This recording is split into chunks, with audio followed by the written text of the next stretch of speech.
Today's podcast is brought to you by Kentucky Farm Bureau Insurance. You never know what tomorrow may bring. That's why it's important to get the right insurance coverage today. At Kentucky Farm Bureau, we deliver the protection and peace of mind your family deserves. In fact, we've been providing folks in the bluegrass with dependable service since 1943. To request a free quote, find your local KFB insurance agent at mykfbagent.com. Kentucky Farm Bureau, big on commitment. Hey, Matt, how's it going? It's going really well. We are doing something a little different. Well, we've done this, but we haven't done this. But not here. Not at this event. Because this event is kind of hard to find any holes in our... We found out something. We are never in the same place at annual meeting. Like, we don't see each other at annual meeting. We didn't understand that meant that we're both busy at opposite times for some reason until we put our calendars together. Right. We're never in the same place. So we had the bright idea. Let's do a couple podcasts at the Kentucky Farm Bureau annual meeting. What could go wrong? What could go wrong? We're both here for 4 days straight. Yeah, and there's people to interview. Some would say like 2,000 people. Yeah, why not? Surely. Yeah. So we're in the media room. You got some folks doing some interviews here and there. We've got some busy crowd. You might hear the hallway people. It's kind of cool. It's just kind of, we're usually in our little confined, studio with silence and stuff like that. So it's kind of cool to be in the midst of this big meeting. But I guess everyone that's listening, maybe not. What is an annual meeting? We should probably tell them what is this. That would probably be smart. So our annual meeting is once a year. That's the annual part. It's in December, and that is when all of the things we do throughout the year kind of come to culmination there. So it's like our young farmer contest, our resolutions process. We just did our business session just now. So those are the resolutions that'll get sent on and put in the book. Really, it's everything you can think of that has been any form of kind of a piece throughout the year. We amp it up here. Yeah.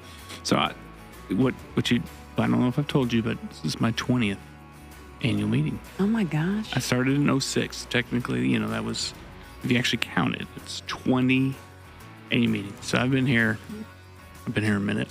Wowzers. Yeah. So have they changed like any, like a little bit? It's changed a whole lot. Yeah.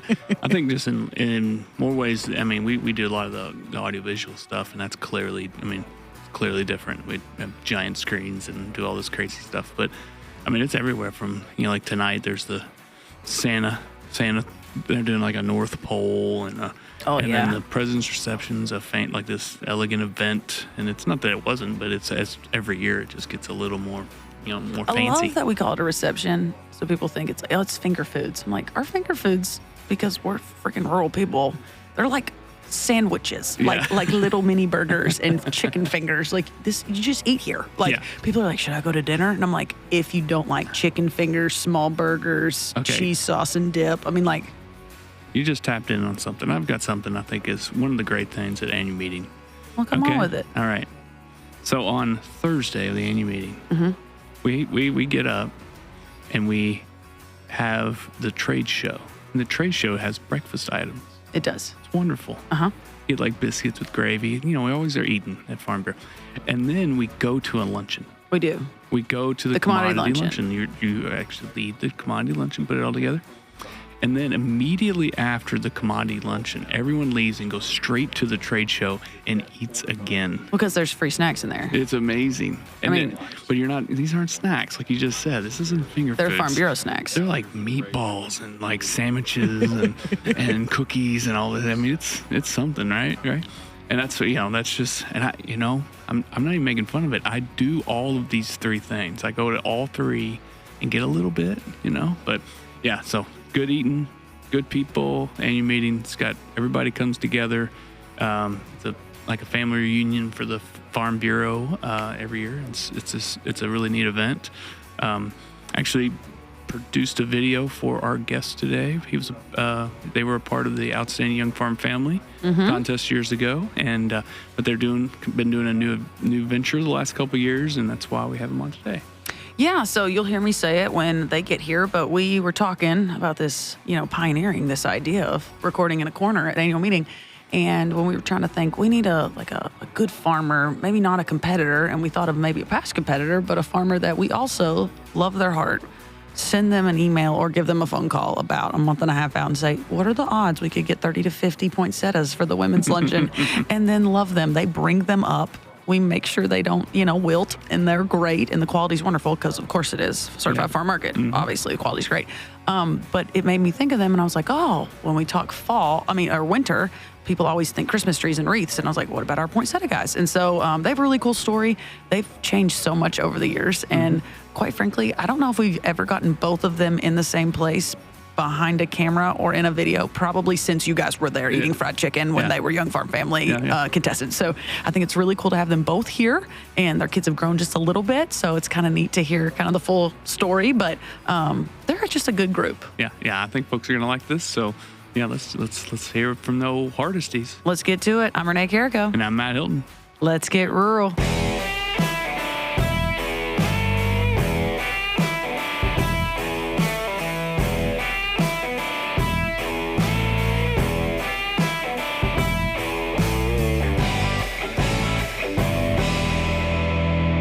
You are participants in the annual meeting, right? Y'all come to the annual meeting. We work the annual meeting, and we do get a little bit insane by about this time on Friday. We're at that point. This is the Friday of annual meeting. We have our guests here today, and we get a little loopy. Do you guys get a little loopy while you're here at the annual meeting by this point, or are you still having a good time? How does that work for y'all? My loopy comes towards the end of basketball season, because I've been in a gym 7 days a week for the last 6 months. I don't have any kids with me, so I get a good nap in Oh, sometime in the middle. This is vacation. This is good Vacation, for me. yeah, vacation. I kind of ignore my phone, unless it's somebody I know. Somebody bugging you to go record a podcast. No, they just come hunt me down. Don't even call me. He just comes to the room and finds me. It's like, hey, we got to go to this room, and like now. Yeah, so this is the Friday of annual meeting. We've been doing a few podcasts this week. It's been pretty fun, just kind of jumping in there. And this is new to us. We get out of our little studio space and come here and Podcast on the road. Yeah. And sit in a corner like we're in detention. Yeah, well, that's probably for the best. Okay, honestly, do you really think this? I mean, you just said how much my voice carries. Do you think I need to be in the hallway right now? Everyone would be like, what is she doing over there? Yeah, they'd be like, wow. And why is Matt sitting there listening to it? Yeah, why would Matt just be listening? Actually, everybody's going to come bring Austin a present. Like, you're stuck with both of them? Poor guy, yeah. Okay, so we were talking about guests during annual meeting for this inaugural, we're going to record live at annual meeting. And honestly, we thought of you guys, one, because it's the Christmas season. We're trying to do lots of fun Christmassy things. But we also bugged the fire out of you guys the last couple of years to bring poinsettias. And I thought, who better than a certified farm market member who gets that fun little pestering right in the middle of, or the end of, all things poinsettias to then haul 30 of them up here. So talk to us. Who the heck are you guys? What do you do at home? And maybe tell us something fun you're doing right now on the farm. Well, we are Nicholas and Bethany Hardesty. We own and operate Hardesty Farms and Greenhouses in Guston, Kentucky, which is Meade County. This is our 9th year growing poinsettias. Sure. We've been in the greenhouse business for 18 years. Originally all tobacco transplants, transferred over to flowers and poinsettias as time's progressed, just because of the market's collapsed or whatever. But it's been an adventure, needless to say. But we're glad to have made the connections we've made in the greenhouse world. The farm market through Farm Bureau has been a big help as far as getting us networking. You know, different avenues to sell our product, move our product, or even if we need product, we can go somewhere and rely on somebody else in the program to pull product if we need to. So but it's a long cry from where we started I gotta think how old I am now, 25 years ago. Started with a 3-acre crop of tobacco, and that's what I started with. You know, and then of course as time progressed, I met my wife and I just pulled her into it. She didn't get a choice. I just roped her into it. We've been together, 2 months, and then we decided to buy our first 4 greenhouses. Bought our first greenhouse operation. That's how you know it's real. That's right. If she says yes to that, you're like, you're keep stuck. her. Sure. The problem was the very first day we get a phone call of somebody run through a fence and your cows are out. So we go pull up to a gate, and I don't even get the truck and park, and she gets out, opens the gate, and I'm like, That was my first she's mistake. screwed. She's here forever now. So nobody gave you that warning? No, You got to always offer I to was a farm drive. kid. She was a I farm didn't think I kid, had so an she didn't know any option. different. So it was like, No. I'm a passenger princess, so I'm supposed to open the gate. Yeah. And she did. She opened the gate. So And you now locked her down. Yep. Yep. Then And our operation, it's just changed dramatically over the 18 years we've been together. We used to row crop. We phased out of that. We used to grow our own crop of tobacco, and we've we phased out of that. So we kind of changed as needed. So as we saw the tobacco was an industry was going down, we got more into flowers and poinsettias and whatever else you can think of that we can grow. That's crazy. So did y'all do transplants in your greenhouses, or y'all we never? still do. We Okay. still do. Okay. So how for those? I think a lot of people that had a tobacco background will kind of understand that. How much different is transplants versus like some of these true horticulture crops you're doing in those greenhouses? How much different is kind of the day to day? Just the biggest day to day, I guess, is the water situation. Okay. You know, because tobacco transplants are hydroponic, so they're just floating on water all the time. You never have to worry about watering them. As where on the horticulture side, you have to water. Even if it rains outside, guess what? Well, you didn't water yesterday. You watered the day before, but guess what? You still got to water. So you know that's one of the biggest challenges. The biggest thing that they share is you have to have a good chemical program. So we've been doing tobacco greenhouses for 18 19 years next year. So we've kind of got a system, and we see something that we don't like, we know what it is usually. We have people pick our brain all the time because, you know, we've seen so much. And it's the same with the flowers. When we started flowers, well, the poinsettia has been 9 years, but we started spring flowers in 2020, which was a horrible year. But it turned out to be a good year. Wait, 2020 was a rough year? Yeah, a little bit. Is that new? A little bit. I don't know if you've heard Something about it, major but- happened, you know, nationally. Some kind of funky virus or something. yeah, I don't yeah. remember. Yeah, but like even the poinsettias, the first year we grew poinsettias, we grew like 3,000. Every day. Start out small, of course. Right. Yeah. But then I'm go big or go home. We didn't have a market, and we didn't have a chemical program. We'd walk in every day and there'd be like 50 flowers dead or 50, you know, so it was a lot. We lost money that year, but then, you know, we're just dumb enough to keep trying, and now we grow about 9,000 poinsettias. So 9,000 of them now. So Yeah, we went out recently. Folks are going to see this. Eddie Milton came to your all's place, and we did the Christmas message at their farm in one of the greenhouses. And yeah, you had told me just what are some of the markets? Where are you guys selling to? What have you done through the years? Because you've gotten creative with trying to get rid of the majority of them go to fundraisers. Yeah. For your school programs. We send a lot to Owensboro area, that direction. We've gotten into the Bardstown, E-Town area now, so we're kind of migrating that direction with fundraisers. Then we've gotten into a lot of florists, and we take care of majority of the Catholic churches within a 3-county area almost. Wow. Because Catholic churches, they want to support fundraisers, but they won't for the fact of because fundraisers ship out before Catholic churches will decorate for Christmas. Right. So we get stuck holding all their flowers. So, but it's a good avenue though of we know that churches are going to buy X number of flowers. Right. And we just plan for it. We know it's going to happen, and it makes it a rush before Christmas. But it's just something that we've had to accommodate to, you know. And you learn to make it work. So that's kind of our market where we go to. Very little wholesale as far as to anybody else because we are able to move them ourselves. yeah, very little retail. Yeah, very little retail Yeah. either. I mean, that was my introduction to poinsettias. I don't think I knew that they sold them anywhere except the local 4-H club.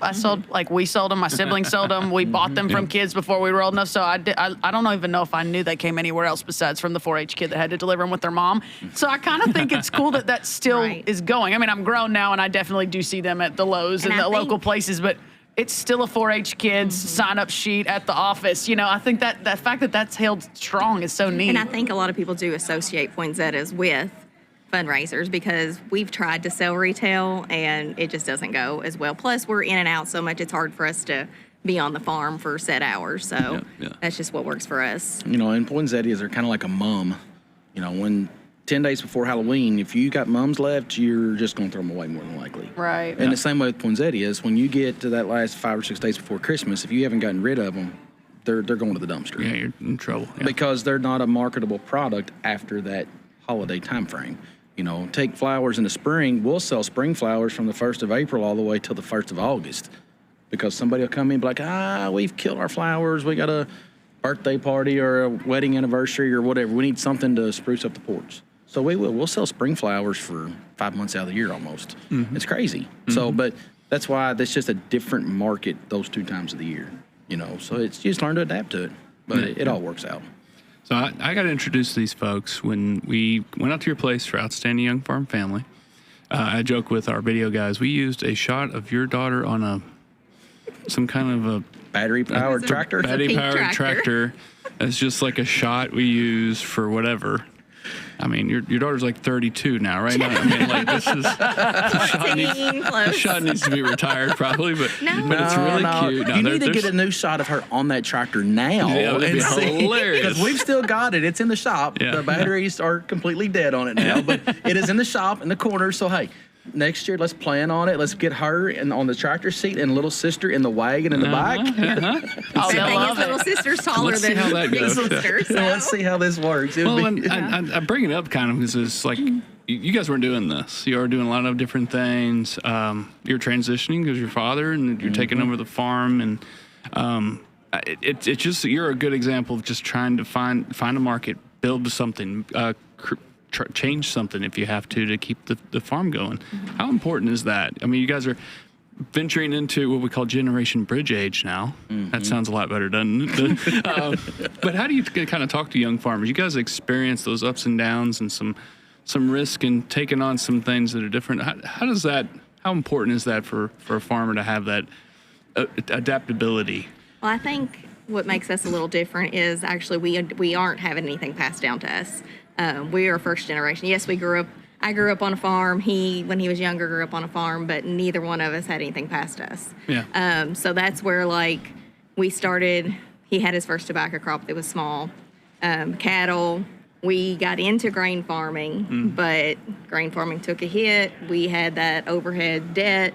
We didn't have anything handed to us, so it was just hard. So that's when we had to decide, okay, do we keep going or do we transition into something else that we know is going to carry on and grow? So that's when we transitioned more towards the greenhouses. You just got to be willing to adapt and not be stubborn. Right. If you see the writing on the wall, it's time to change. So, and I had an old guy tell me one time, he said you can get too big too quick. And we had gotten to that situation. We had gotten too big too quick. And it was a thing of we saw the writing on the wall. So I always try to tell somebody, look, take baby steps, guys. You don't have to go from 0 to 1,000 in 2 years. Yeah. Take baby steps, take your time. And we had just had some opportunities fall on our lap, so we took them. But then once we got to that point, we realized it's like, okay, we have bit more than we can chew. and it was kind of a whirlwind because in 2014, I actually quit my job. We were grain farming. We had the opportunity to buy into a greenhouse supply business for tobacco supplies. And how many? 7 more greenhouses, 6 more greenhouses? Something like that. It was a bunch Something of like them. that. It was good the first year. Tobacco Second fell year off. was- second year was second year was good. okay. Tobacco fell off. And then the business was pretty well done. So then it was like, okay, where do we go from here? I had quit my job. So that's when we phased into the poinsettias and Peter was robbing to pay Paul at that we point. were still doing tobacco transplants, and it was still it was strong at that point. How many were we growing at that Oh my point? gosh, 6 million. Yeah, and now we're down transplants. to maybe 3 3 maybe 3 now. million. So it's So wherever tobacco plants used to be, now it's spring flowers, annuals. We've got some perennials. So we've just kind of grown every year.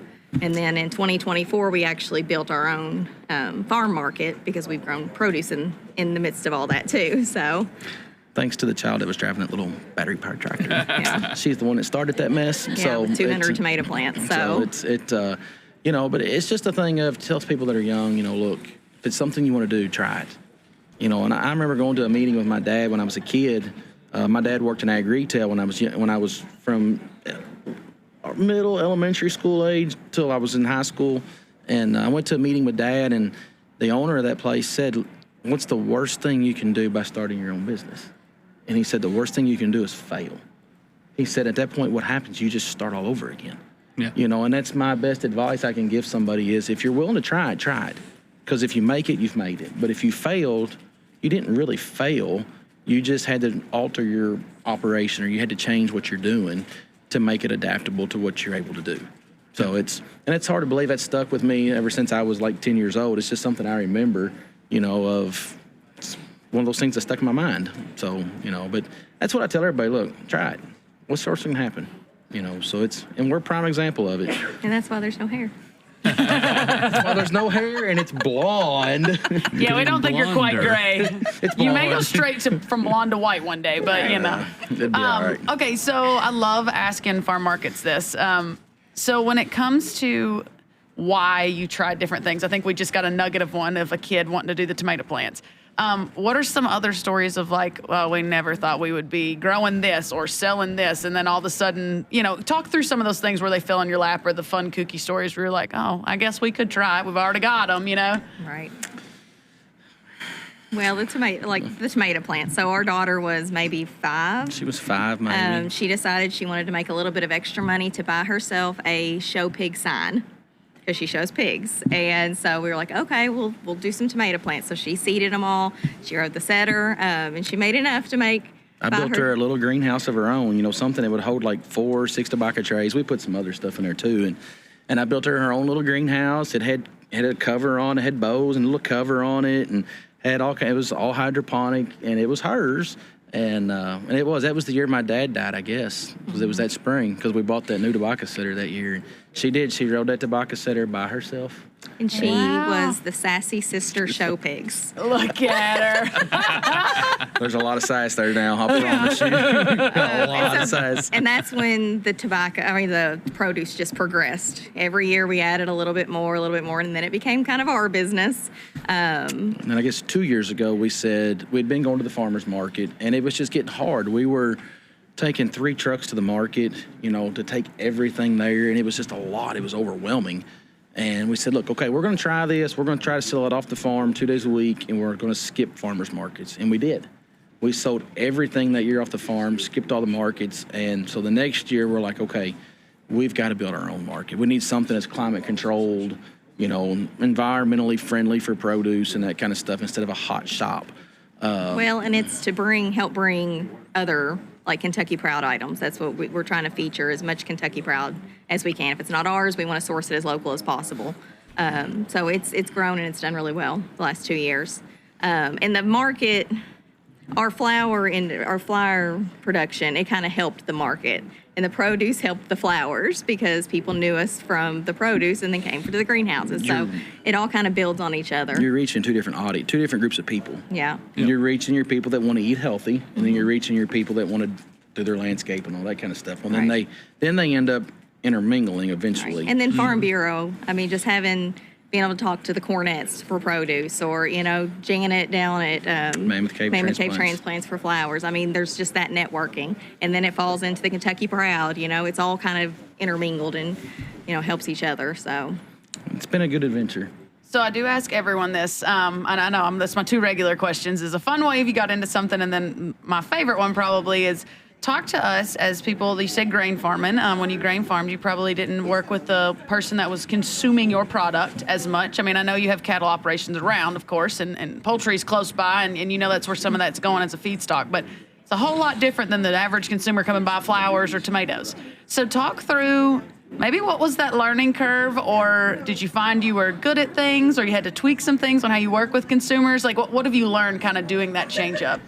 The biggest challenge is people coming back my driveway 7 days a week thinking that it's a public road and nobody lives there and that we don't have a life. That's the biggest challenge. That's the biggest challenge, I'd say truthfully. just for Nicholas, just having to deal with the public. That's not that it's bad, but I had a public job, so I know, how to talk to certain people a certain way. His patience is a little thinner than mine is. I don't sugarcoat things. I tell the truth. And he's a farmer, he's not necessarily didn't start as a salesman, so it's a big difference and change. So it makes a difference, and that's the thing. We've just had to set some parameters of, look, Sundays are our days. We're closed. Yeah. Sundays are ours. Yeah. Mondays are recoup days, as far as days if you need to go to the doctor or whatever. Mondays are our days to take care of business in town if we need to, or whatever. We still have younger kids, so we've got things we need to do appointment-wise, and I'll be honest, our customer base is very good. Most everybody is really respectful, and they're good. So. Yeah. So tell us, how many more poinsettias you got? Do you need to get people out there? We are good this year. You did good. This year we are very, very good. We're very tight on several, so it's a good problem to have. It is. And it's been a challenge this year just because Bethany had surgery on her foot. It's been a challenge just because we've been down a person. But we make it do. The girls have had to step up and do more than what they normally do, but they've made it work. So But we've been blessed this year. We've had a great year, spring all the way through. It's been a great season. It has. We're fortunate, and I always tell everybody, it's not without community support, and that's what all these markets need, whether it's us or whoever else it is, you need community support. If you don't have it, it's going to be hard to survive. And you've got to support each other. You can't constantly be talking down on another market or anything like that. You have to support each other and find a common ground, and that's where the certified farm market's good, because you have like-minded people talking and working together. So it's good. Well, I do want to give a plug for those that are like, man, but I just heard how fun poinsettias are, and it sounds like they might be capped out on sales. We have a really cool thing on your KFB app, and it's the Certified Farm Market piece down there, and you can search actually by product. And so if you want to search for other people that do flowers or specifically poinsettias, I believe you can search in there. So maybe you can call around to another Certified Farm Market, and it could be one of the ones they've mentioned. It could be one you don't even know exists as a consumer out there. But give it a search, because as many of the 9-year veterans on poinsettias may be sold out, there may be some that y'all have been mentors to that are just getting started, that are, got that last 50 or 100 they're ready to move. So definitely go give that app a look. We'll probably put something in the show notes so people can find that. Well, I don't want to keep you too long. There's a million things to do, and I don't want to hold you from Santa. Santa comes tonight at annual meeting. I mean, it's a big deal. The kidless ones, of course, I'm sure are thrilled about Santa for the night. But he doesn't want me sitting on his lap, I promise. But I do want to give you guys a chance. You said so many cool things about the networking and Farm Bureau. Is there anyone, county, region, shout-outs you want to give that maybe you connect with here every year, or programs you've done that really have just, you feel like have put you in the spot where this week does mean something to you, and it's cool to get here to see people again? I think the biggest one for us is probably when we done the Young Farmer Program, because I started when I was 18. My dad came to me, Dad went through the Young Farmer Program years ago, and he came and he said, son, I know you can still be an FFA because you're under the age of 21, but he said, here, I'm going to throw you to the wolves, and you're going to go with Fred Sipes. Of all people, he throws me to Fred Sipes, and that's who I got mentored by through the Young Farmer Program in the beginning. Fred took me wherever they went for young farmers outings, winter conferences, that kind of stuff, and started to build that network and get to meet people. And then, of course, when Bethany and I started dating, we went to all of them, and then that's when we started really networking with people that were like-minded like us. Yeah. At that time. And what's funny is a lot of those families that we started with when we were 21, 22 years old were traditional farmers just like we were.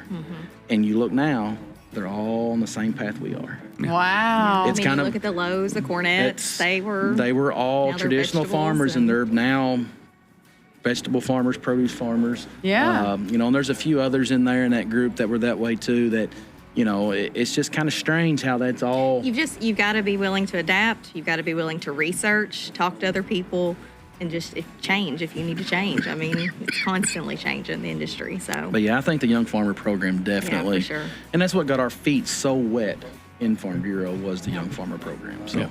Well, I just can't tell you how much we've enjoyed having you guys here. I'll be honest, when we gave you guys as a name, we said both names and expected to maybe pull one. And so the fact that we got you both in the same place, one, tells how old your girls are, and they're able to, they're at home with people and able to go to practice and stuff. That's big. They're growing up. They're not those little kids on the tractor anymore. Right. Or not the little kid riding a scooter. The scooter. For anyone that doesn't know, there's a possibility one of their kids beat Daniel in the overall showmanship at Hog Show one year, and he was taking it really well.